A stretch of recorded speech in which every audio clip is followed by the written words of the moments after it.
Hi, I'm Annie and welcome to my channel, learning all things upcycling. We're going to learn how to turn this into this. Here's my step-by-step guide. I hope you enjoy and don't forget to like and subscribe. Let's get into it. So here's the Inspo, a corset blouse, my fave being the Vivienne Westwood. You'll need a ruler or tape measure, elastic, scissors, pins, a fabric pen and some eyelets. And last but not least, your oversized shirt. So for step one, we're going to prepare the shirt. First off, we're going to cut off the collar and cut it as close as possible to the seam so we're saving as much fabric as we can. Now we're going to unpick that shoulder seam. Most shirts are double sewn, so it may take a little while, but just be patient and slowly pick away at those stitches all the way to the shoulder.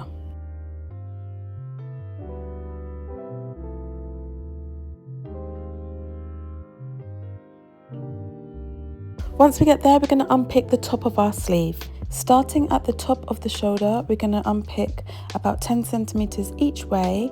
We're not going to unpick the whole sleeve, we're just going to unpick the top so that we can gather it into a puff.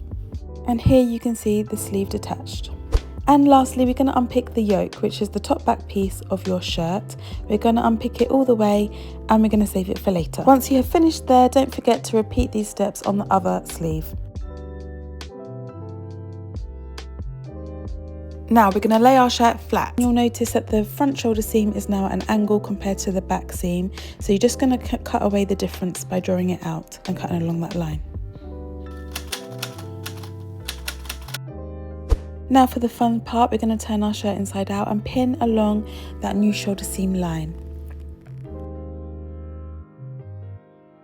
Prepare your sewing machine and then we're going to stitch along that new shoulder seam on both sides of your shirt. You can also overlock this edge together if you want to keep it nice and neat. You're now going to gather the top of that sleeve back into your shoulder seam. So 2 lines of gathering stitches along the top of your sleeve. Try and keep those within the 1 centimeter seam allowance. And once you have done that, gather the stitches together to create a nice even gather into your shoulder seam. And you can space it apart as evenly as possible along that seam. Once it's nice and even, pin both together and then you're going to use a normal straight stitch to stitch it back into place. We're using your 1 centimeter seam allowance. And as you can see, that gather then creates a nice puff to the top of your sleeve, which is the shape that we want. Now to get onto the length, we're going to try the shirt on and just mark it around your elbow because that is where we're going to cut your sleeve. Lay both sleeves flat and then we're going to use that mark to create a straight line across your entire length of your sleeve. Use a ruler to keep it nice and straight. Use your fabric pen to create that line and then you're going to cut along it. And repeat this on the other side. We're then going to draw a line 3 centimeters up from the edge, as this will be your hem line. Fold the sleeve inwards along that line and pin. That is where you're going to create your channel to put your elastic. Stitch at 2 centimeters away from the edge to sew your channel. And don't forget to leave a little gap at the end. That's where you're going to feed your elastic through. To measure your elastic, please put it around your arm and see where it feels comfortable but still has a little bit of a pull. 3 centimeters to that length and cut, and don't forget to cut another one for the other side of your sleeve. Put a safety pin on the end and we're going to feed it through that channel. A top tip here is to pin the end of your elastic to the shirt just so that it doesn't get lost within the channel, and then you're going to feed it all the way through till your safety pin comes out the other end. Knot both ends together and then cut away any excess elastic at the ends and pop it back into that channel. Don't forget to stitch across the little gap that you had originally left to keep that elastic encased in your channel.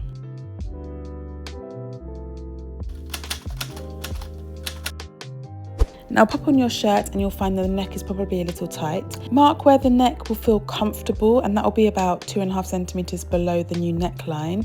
And then we're just going to mark out where the neckline would normally be. You're going to notice that the back is also extra high as that was your original yoke, so you're going to have to amend that as well. Lay the shirt flat and then use the marks that you made to create a really new smooth neckline. We want this line to go really neatly into the entrance of your shoulder seam. Now we're going to cut along this line. If you want to make sure it's as even as possible on both sides, I would recommend cutting one side and then laying it flat on the opposite so that it's as symmetrical as possible.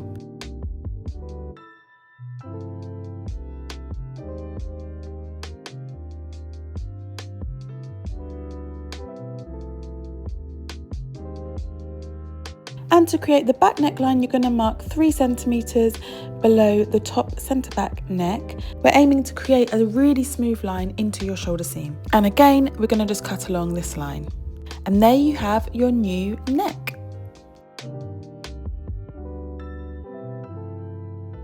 Once you finish doing this, we're going to have to finish the neck as it's currently a raw edge. So I would recommend using some of the spare fabric we have, which is the bottom of your sleeve. Cut 3 centimeter strips of fabric, which will act as a bias binding to use around the neckline. You're going to need enough to get you around the whole neckline, so I've cut 3 in total, and then we're going to sew them together.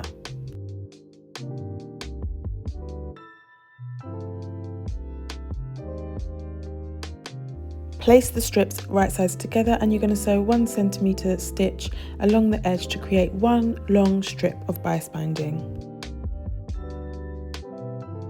You're then going to place this strip right sides together to your neckline, pin them in place, and then we're going to stitch 1 centimeter seam allowance along the entire neckline to attach it. Once you're finished, you're going to fold your bias binding inward and then inward again. So the bias binding isn't showing on the outside, but it is showing on the inside. Pin it along the edge of your neckline, and then we're going to stitch it in place. From the outside, you're then going to top stitch 0.5 centimeters along the neckline to stitch it in place and make it look beautiful. Now for the main event, your corset waist. On the side seam, mark where you want it to start, and then we're going to use the sleeves to make the corset itself. It's up to you how wide you want them to be, but I have marked mine at 8 centimeters in width and then another 1 centimeter on for seam allowance. And then for the eyelets, so I have marked 4 centimeter intervals to place my eyelets along the edge of this cuff. You're going to need to cut holes at all of these intervals so that you can pop your eyelets in place. I then used an eyelet machine, but you can also use a hammer to secure them. Repeat this along the entire edge of your cuff, and then repeat on the other cuff so that you have 2 pieces for your corset. Then we're going back to our shirt side seam where you marked where you want your corset to start, and start slowly unpicking your side seams so that you can insert your corset to those side seams. So you're going to need to start where you marked and then unpick all the way down to the bottom of the shirt.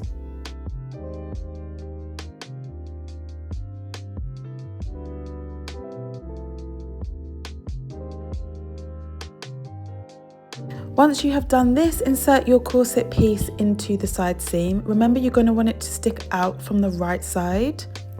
Once you have it in place, pin it from the inside along the side seam and you're ready to stitch.